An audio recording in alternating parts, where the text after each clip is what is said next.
Welcome everybody to another episode of the Cloudcast Review. 1.21 gigawatts. Well, that's what we actually had in Back to the Future, right? But now we have the power today, and that's Gigawatt. Let's talk about it a little bit. It is currently an ICO. It's available until July 31st. Is it something that might interest you? Let's talk about it and break down some of the numbers and the information behind the business. Now, to tell you the truth, I am not a big fan of ICOs. They just lead to more scammy, risky investments. It's real high risk. But I think this one has a promise that I really am looking forward to, and I personally am going to take interest into this because I am a physical miner. I do a lot of cloud mining videos, that's true, but my main goal is to actually have my own farm of machines. And I think that Gigawatt's going to help me accomplish these goals very, very quickly. So what's an ICO? Just to recap for those that don't know what an ICO stands for, it is initial coin offering. Think of it as a venture capital or a crowd fund. GoFundMe, crowdfunding sources, kind of like that, right? You are becoming really the project owner. You own a share of that project, and you become really a venture capitalist. I misspelled that. Sorry about that. One thing is you do have to be very diligent. I did buy Lisk when it first came out, and I messed up. I didn't transfer my funds into a wallet ahead of time, and I lost my entire investment. So you always have to be careful with the ins and outs and keep on track of the communications that they do provide to you. For example, another popular was Ethereum. Everybody's heard of Ethereum, I'm sure, by now. That started also as an ICO. Just keep in mind these are high risk, and you can lose money from them. So let's talk about what Gigawatt is. Some people call it Gigawatt tomato, right? Well, Gigawatt actually is a firm that is based near me. It's about a 3-hour drive from where I live in the state of Washington in North America. And they are a professionally managed data center provider. They've been in the business since 2012. They are providing ASIC, or application-specific integrated circuits, like a Bitmain, Litecoin, or SHA-256 miner, or even GPU miners. And you can host your own equipment or purchase through them. And like I said, they are located in central Washington State, which is the home of Grand Coulee Dam and many other hydroelectric projects. So electricity is stable, it is very, very inexpensive, and there's plenty of it. I mean, there are countries in the world that have low power rates, but to be able to provide the amount of power usually is not sufficient enough. One of the biggest things that really won me over, and I was surprised, I didn't know this until I was looking into the ICO as I stumbled onto it, is that it's run by Dave Carlson. Now, Dave Carlson is really well known in the mining community. He's a top operator. He actually still owns, the largest mine in North America, and all based within the Wenatchee, Washington area. His old company was called Mega Big Power, if you've heard of that. In 2014, there was many articles that showed about it. So he made a lot. And now he got some investor funding, tokenized more funds available for the individual miner or investor. And now it's rolled into Gigawatt. And Gigawatt is going to take Mega Big Power into a stratosphere. So let's take a look at Dave Carlson back, and this is a local news channel in my area, and they showed a video. Now the video is kind of scratchy, but it's something to take a look at on some of his experience, which is definitely top notch, and this is one of the big reasons I'm going to put some funds into Gigawatt. Let's take a look. And that's the promise of tomorrow that has Dave Carlson. Wow. Here it is. Going big, really big. That's impressive. This is a rare, exclusive behind-the-scenes look at one of the biggest Bitcoin mining operations ever. It's the largest mine in North America and most of the rest of the world. The computing power is immense, 1 petahash. It's 1,000 trillion calculations per second. 2 warehouses with racks of thousands of specially designed digital mining rigs. On each one of these boards, there are a set of chips. Each one of those is the individual chip calculating Bitcoin. So the concept is the more miners, the more chances of finding that right equation. Exactly. There's a bit of of luck and statistics involved. The amount of electricity you're using can run a city. Well, town. Certainly, we're at about 1.4 megawatts. And that's why he set up in eastern Washington, where power is stable and cheap. Mega miners like Dave need to cut costs. You can't help but feel the heat. Yeah, it's crazy. We agreed to keep his location a secret because he's making a lot of money. Are you doing okay? Oh yeah, I'm doing fantastic. Yeah, I'm a smiling guy right now. When we were there, he said his rigs were making $8 million worth of Bitcoin a month.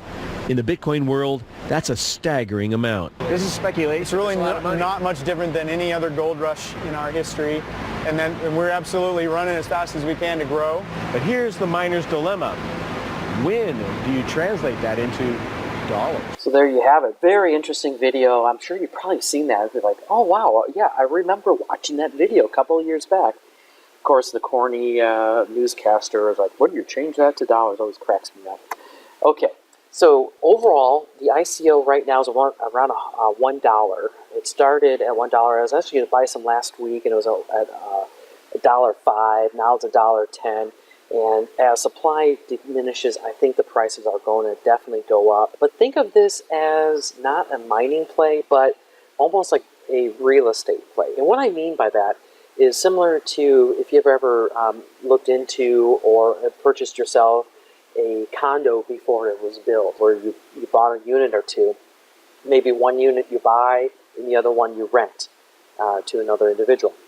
You can definitely do this. You don't have to even own a miner. You don't have to buy a miner. You can absolutely rent the mining allocation, which is denominated by watts, to another miner, which is really neat, because then I could say as an investor, I'm not really into this mining thing, but I think that the data center renting as a landlord would have a much better benefit, and I could do that for the next 50 years. I own a contract or option to this and the next 50 years, which is really fantastic. The electrical rates in that area are about 3 cents. Right now, if you own a token, you will be charged about 3.3 cents per kilowatt hour, which is fantastic. I live in an area where the electricity is okay, but for me, the price of electricity is 11.5 cents.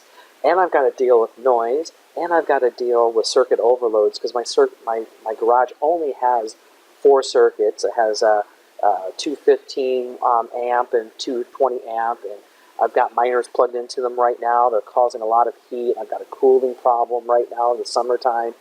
It's not fun. Whereas I could have all my miners now shipped over there to central Washington, and they can manage power, and I can get the noise out of my house. Very, very cool stuff. And the very, very interesting thing about this is that they're taking the cost of managing and also building and expanding a data center for mining to the next level. And that's what they call a gigapod. Think of this really as a manufactured home, but specifically designed for mass cooling and a single row unit of miners. So I'm going to show you another video. It's about 6 minutes long. Well, let's go take a look at that video where Dave, Dave Carlson, the CEO, walks us through the construction of a gigapod in Wenatchee, Washington.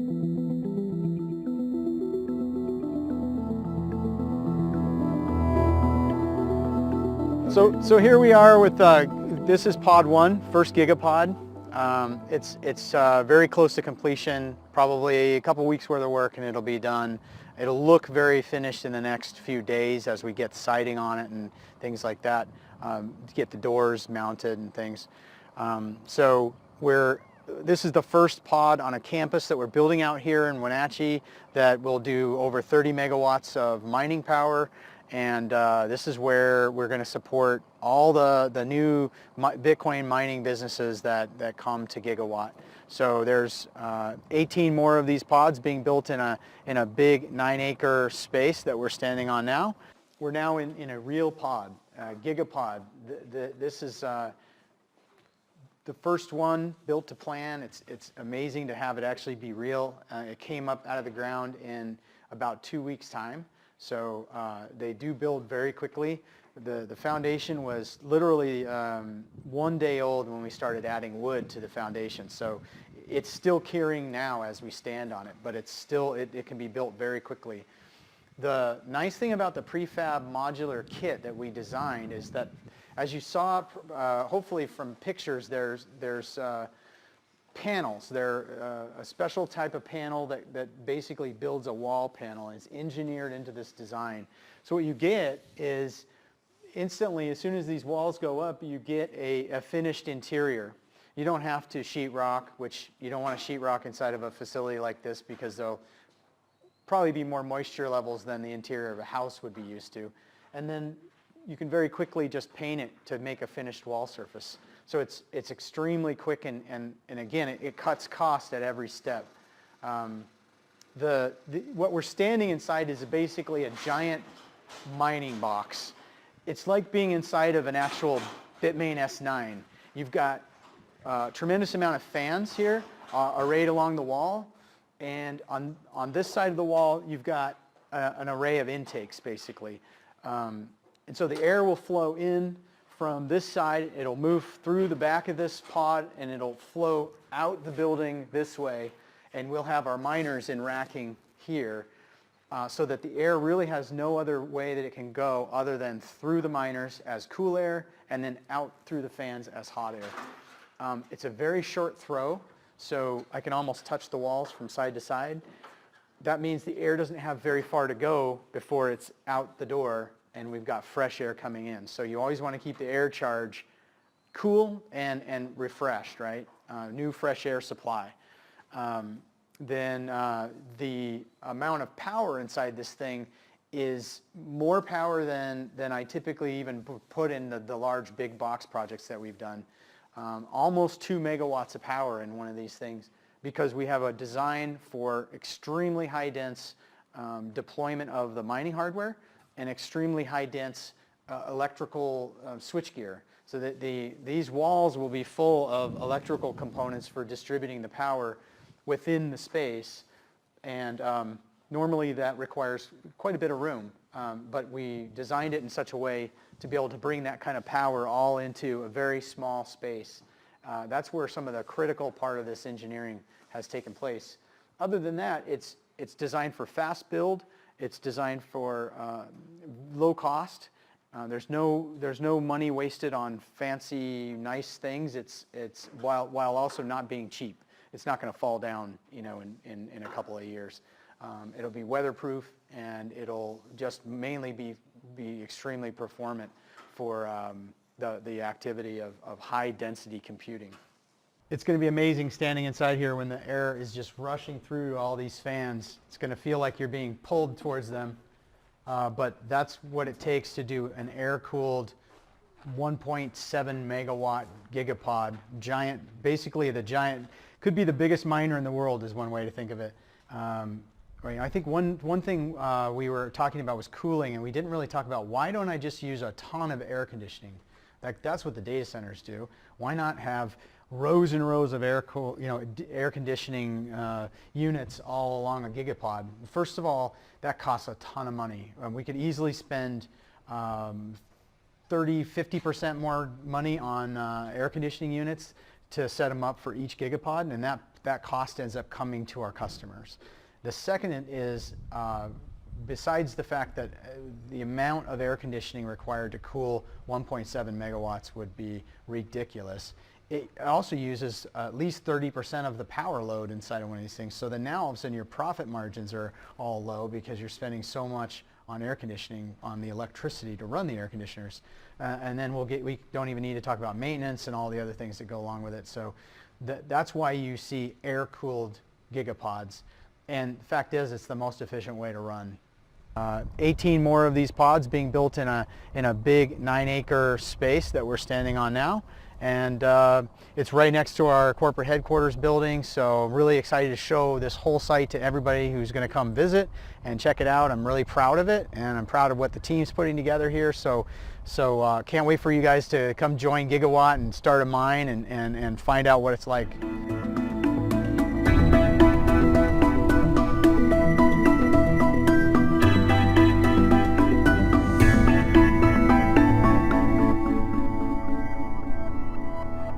amazing. I am impressed with the modularization and the ease of build out. I mean, 2 weeks to build out a pod, just amazing.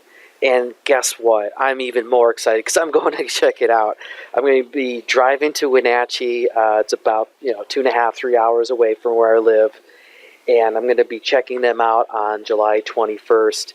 And I'm really excited to actually touch, feel, and maybe even see Dave Carlson and the rest of the team over at Gigawatt. If there's any questions, I'm going to definitely have a list of questions that I'm interested in, especially about when miners become end of life. What's the process to sell those? He mentioned that they have buyback programs or ways to give rebates back. I'm interested in that. I'm interested in how things are managed. Can I RDP to these boxes? If it's Antminer remote management, do I get my own VLAN? Some more of the technical deep dive I'm really, really curious about. If there's anything else that you want to know about, especially those that are interested into physical mining, go ahead and leave a comment down on this video. Unfortunately, I asked their PR rep if it was okay to do some videos for my YouTube channel. Unfortunately not, but video or photographs are okay, so I'm going to do a little photo collage of my little field trip. I'm excited. So more to come on that. So let's take a look overall.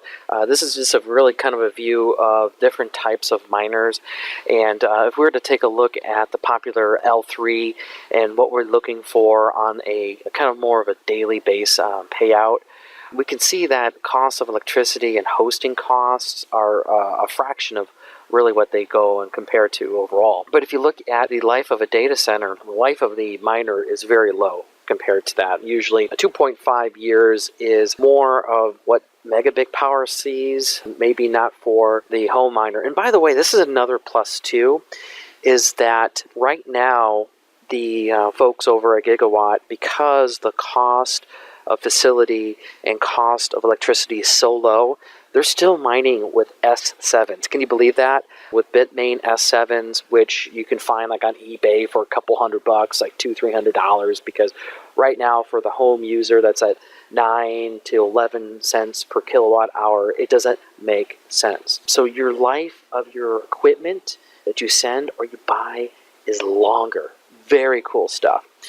This is kind of a breakdown of what currently 1 Bitcoin costs to manufacture for 1 Bitcoin. For just the sake of argument, let's just say it's $600, right? So if we take a look, at one time they were going to have this open to non-token holders, but I got an email, which I'll just show you in just a second, that because of the demand, and by the way, the demand for hosting your miners and facilities in central Washington is nuts. The demand is way, way out. Supplying. Very thrilled that they actually have these tokens still available to purchase. But you have a fixed price of basically 3.3 cents for any of the Gigawatt WTT token holders. Of course, we can rent these out, so you don't have to worry about buying a miner. If you don't want to deal with that stuff, no problem. You can buy the tokens and rent them out to me or any of the other miners out there that want to maybe pay a premium, because I don't think you're going to be really seeing $1 per watt when these open up on the exchanges. When they hit Poloniex or Bittrex or whatever the exchanges, once they finally release, I highly doubt they're going to be $1. Some people speculate it's going to be less than $1. I really don't think so. I really don't, just based on what I've seen in the mining hosting arena. Because if you look at it, on average, if you can find spots available for rent in central Washington for 1,000 watts or for 1 kilowatt, you are looking at about $100 per month, okay? So if you look at really the total cost of what we're seeing here, you're coming break even in less than a year compared to competitors. Here's an email I received today. Basically, it summarizes saying that you're not going to have a space unless you're a token holder. That's pretty much what it is, because we are seeing the sales skyrocket. To kind of take a breakdown here, let's just say that we want to go with the Bitmain L3 Plus. which are very hard to find and get. Really, you're lucky to get it in August. There's shipments coming August, September. They're going to be getting shipments, and they're actually on sale for pre-order with Gigawatt right now for October delivery. But let's just say you wanted to have two. Two of those would require you to have exactly 1,760 tokens, because that's 800 watts plus another 10% buffer just to accommodate off-the-wall fluctuations of wattage. So you're looking at your annual hosting fee of about $1,000 for your savings compared to renting them out. And this is at the low end. So if we assume that right now it's 3.3 cents, and if you had a premium of 0.9, so less than a penny premium, honestly, what I think when these go on an exchange is going to be like triple that. But I don't think it's going to go over 11 cents per kilowatt hour. But let's just say that it's going to be dirt cheap and nobody wants it. And you're going to only get 4.2 cents. You're looking at getting a cash flow of $647 per year, okay? Compared to what you put into it, which is $1,700, or just say $1,800. But honestly, I think that's on the low end, that you're going to be renting this out and break even in about 16 months, if that a year. Here are some of the available miners that they have. Of course, you can actually send in your own custom miners if that is your case. Maybe you've built a GPU rig. According to their website, they have that available. But right now, let's say I want to go ahead and purchase for October delivery 2 L3s. That's going to be about roughly about 500 megahash script mining. For Litecoin, for instance. So if you're going to do Litecoin mining with 2 units, the hardware cost is going to be $52.32. So we'll just round that up to $5,300. Your 50-year tokens are going to be $17.60. So as of right now, it's $1.10 as of July 6th. Forget what date it is. And that's going to be $19.36. Total of $72.36.